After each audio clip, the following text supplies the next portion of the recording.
আছে, তারাও কিন্তু ক্যান্ডিডেট হয়েছে, ডায়মন্ড হারবার মজনুর আলম হয়েছে, আমাদের জামিল ভাই হয়েছে বারাকপুর, আরো অনেক জায়গায় আছে, কোথাও প্রফেসর, কোথাও ডাক্তার, কোথাও মাস্টার।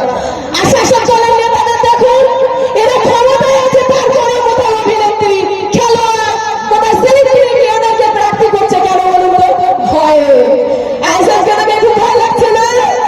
ভয় লাগা হলো এ আচ্ছা লাগা, মমতা